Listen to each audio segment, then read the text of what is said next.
verses, and then they'll like drop a new song, or they'll launch what's something next that's coming up for them.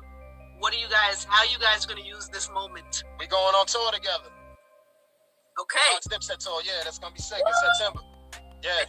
Confirmed, locked in, happening. Oh, absolutely. Yeah, we ready to roll. It's going to be merch. It's going to be product. It's going to be music. We're going to, pardon my French, we're going to springboard it. we're going to springboard it and make it smart. Yeah. We leave out in September. That's going to be a great time. That's a great time. So was that in the works before this battle, or this verse has kind of inspired that tour? Yeah, we had a pre-show. We had a show July 3rd in Norfolk, Virginia. Yeah, I think everything after that just kind of started formulating after that. I'm on tour, switching them. I think they the show, and I got the idea to do the verse. What's good, y'all? It's Jay Coffee on the vid. You hear the locks there, man. That versus is tonight, man. I'm so, I'm gonna miss it. I'm gonna be tied up, man. So I'm not happy about that. You feel me? This is out of all the verses, I gotta say, this is the one that I'm really, out of all that have happened to now, this is the one that I really am most anticipating that it's gonna be dope, and I can't tune in. But you guys hear that, man?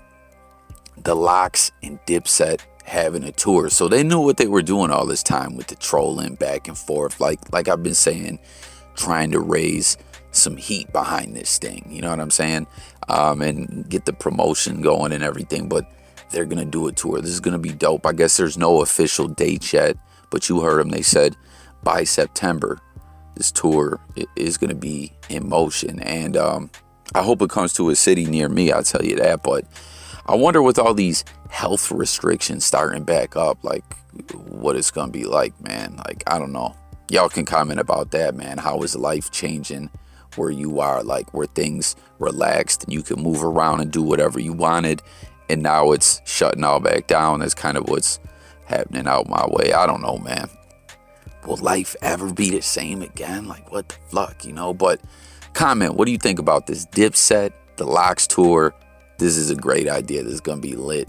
And the verse is going to be lit, all that. No hell Rell, though, right? Remember that joint they did?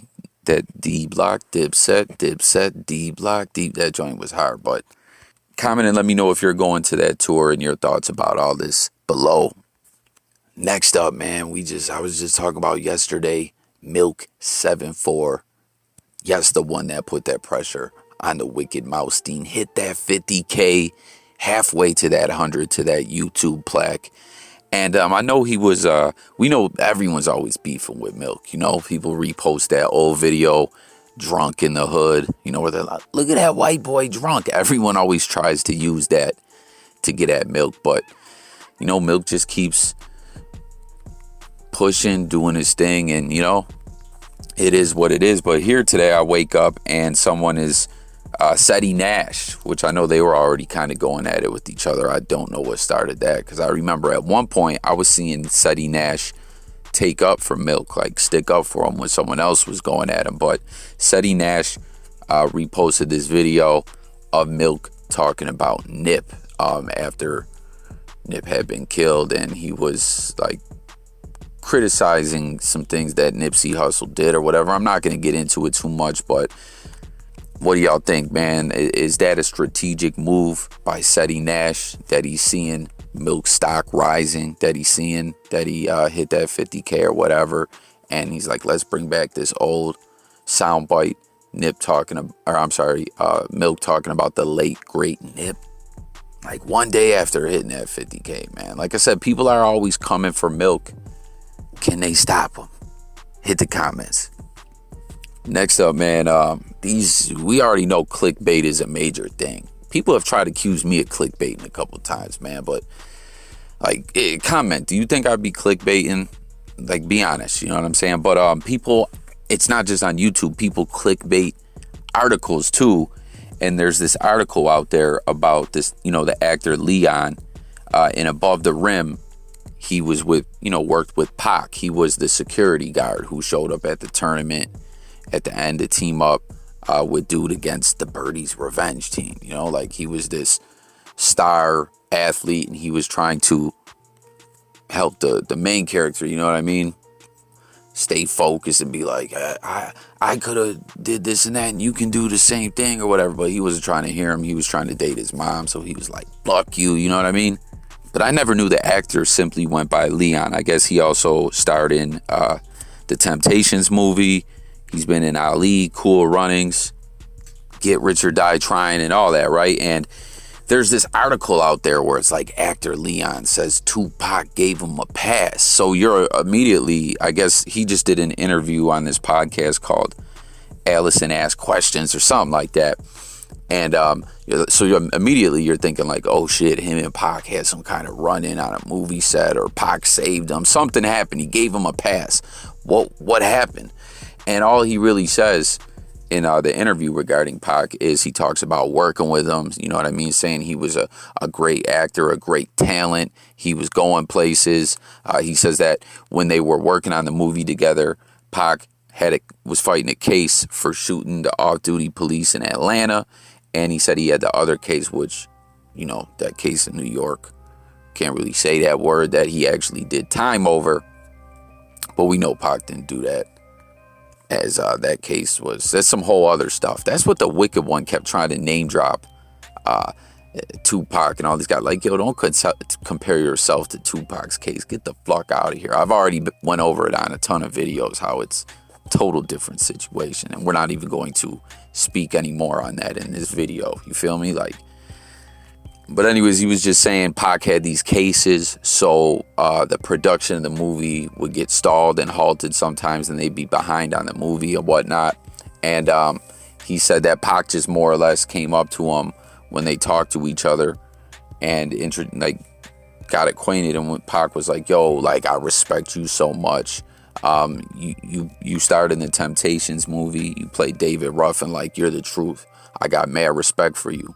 Which it sounds like basically Pac worked good with him and respected him. Like, is that giving him a pass? Was Pac supposed to give him a problem? I don't know. I don't really understand it. Anytime we've ever heard of people who did movies with Pac, from Mickey Rourke to Tim Roth, you know what I'm saying, the dude from Reservoir Dogs, that they did Gridlock together, everyone is like, yo, Pac was an amazing actor, man. Like, yo, if Pac didn't get killed, how far do you guys think the acting would have went?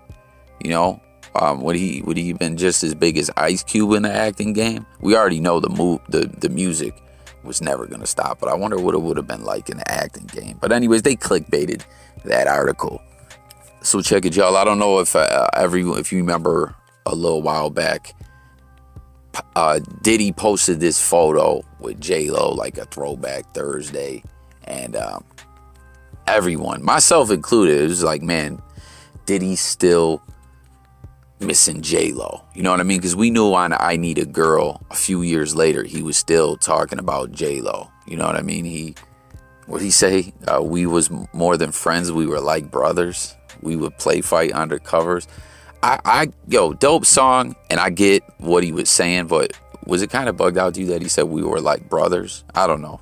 I might be tripping. But anyways, he just did this interview, and he said, yo, we're just friends, man. We're just friends, and I'm kicking off this love era. So, you know, don't really be sweating me about this. Like, I respect J-Lo to the fullest. I just was posting a throwback Thursday pic to a great time in my life. Nothing more, nothing less.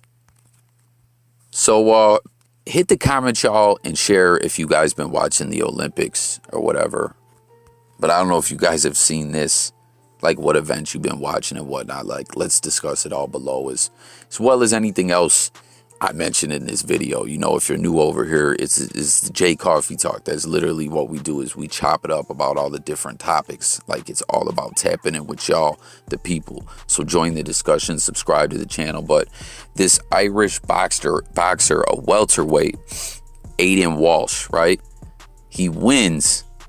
And if you could see from the pictures, he's going, you know, he's going crazy, celebrating. Like, I did it. You know what I mean? I'm advancing to the next round. And you see him jumping, getting some serious airtime, you know, it's pretty high vertical footage he got on his jump, but he came down and twisted his damn ankle and had to forfeit, man. Ain't that, like, I don't mean to laugh at the man. It's kind of funny, but it's not. Celebration gone wrong. Something that popped in my head was Deshaun Jackson in his rookie season, dropping the ball on the 1 yard line. I don't know. I remember when that happened too. They showed him in high school doing a flip going into the end zone and fumbling the ball or something. I don't know. But much love to D-Jax. I ain't trying to diss him at all. But, you know, you don't want to. Hey, and don't forget Leon Lett, when my Bills lost in the Super Bowl, when he was running that fumble back. You know, he was going to have his first touchdown since he was like in high school. And Don Beebe chased him down and stripped that ball, y'all. Never forget. You feel me? And the last thing I wanted to share with y'all was one more sports story. John Brown, a.k.a. Smoke, played with my Bills last year. Hell of a receiver, man. I was really, really sad to see this dude go. I spoke on it in multiple videos. Last season, he, you know, was hurt. He also came up positive and whatnot, so he missed some games and whatnot. We had a great receiving core, but I really wanted to see, you know, Smoke out there as well more often, but we end up cutting him. And I'm like, man, but we got Emmanuel Sanders. It is what it is. I'm over it now. But it was tough. That was like my favorite player. I was really, you know, bucking with John Brown. That dude is amazing athlete, amazing receiver, and he creates matchup problems for defenses because he stretches the field all the time. You know, they always got to account for that. But anyways, you know, he signed with the Raiders, and he said in an interview that Derek Carr reminds him of Carson Palmer. So a lot of people took this as, oh man, is he trying to shit on Derek Carr? You know, I mean, dude, Carson, like, hit the comments, y'all. Carson Palmer. When you think of Carson Palmer, do you think of a horrible quarterback? I mean, I know in the end he could never really get the job done, you know. But as far as in the playoffs and whatnot, but I thought he was a pretty good quarterback. But I don't know. What do you think of Carson Palmer? But anyways, John Brown clarified, like, nah, Carson Palmer, I played with him in Arizona because, you know, 2014 to 17 when John Brown came in the league. You feel me? He was with Carson Palmer, and he had 2 1,000 receiving yard seasons. And Palmer put up good numbers in his time with Arizona. What was he? 38-21-1 record and 16,782 yards. So when he's mentioning Carson Palmer, it's a good thing he sees in him, you know, late in his career as a vet. And I mean, I guess when he's talking about with the Raiders, being that he's in Las Vegas now, Carson Palmer's time with the Raiders, I guess, was kind of underwhelming. But with the Cardinals, man, they had like, I feel like they had a season where they were like 15-1 or 14-2, but they ended up choking in the playoffs. But John Brown was like, yo, that's what drew me to the Raiders after the Bills cut me, you know, Derek Carr. So that's all I got on this one, guys. Tap in with your thoughts on all these topics. Make sure to sub to the channel. Once again, man, are you going to be watching the verses tonight? Let's talk about it all below. I'll catch you on the next one. Peace.